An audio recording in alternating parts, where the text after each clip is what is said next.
हां, तुमचं नाव सांगा. जयश्री चंद्रशेखर डोकरे, राहणार. राहणार कोल्हापूर. बरं, तुम्हाला काय त्रास होता? शुगरचा त्रास होता किती वर्षापासून? 2 वर्षापासून. जेवणाच्या आधी शुगर किती होती? जेवणाच्या आधी 200 होती, हां, जेवल्यानंतर 350 होती. 350 होती. हां, मग तुम्ही औषधं कुठे घेत होता कोल्हापुरात?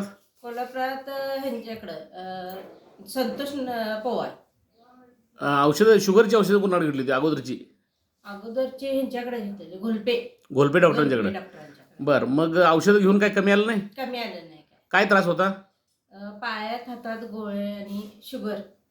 बरं, म्हणजे असं थकवा जाणवायचा? थकवा जाणवायचा. हो. माझं फिरायला वगैरे जायला येत नव्हतं? नाही जायला येत बरं, नव्हतं. मग आता हे अँटॉक्स टी आणि अँटॉक्स डी घेतल्यानंतर हां, तुम्हाला काय काय फरक झाला?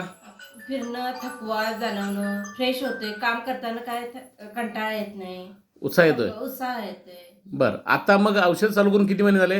आता 2 महिने झाले. बरं, आता जेवणाआधी शुगर किती आहे? आता जेवणाच्या आधीची 100 आहे, आणि जेवणानंतर जेवण झाल्या 110 आहे. 110 आहे, म्हणजे नॉर्मल झालेलं आहे. नॉर्मल झाले. हे औषध घेतल्यापासून मग आता normal पहिल्या डॉक्टर गोलपेंच्या गोळ्या बंद झाल्या? बंद झाले. मग कुणी बंद केल्या? डॉक्टरने बंद केले. गोळ्या बंद करायला बंद सांगितलं? करायचं. म्हणजे आता पूर्ण शुगर बंद झालेलं आहे बंद झाले. आणि गोळ्या पण बंद झाल्यात? बंद झाले. हो. ओके ओके ओके, धन्यवाद.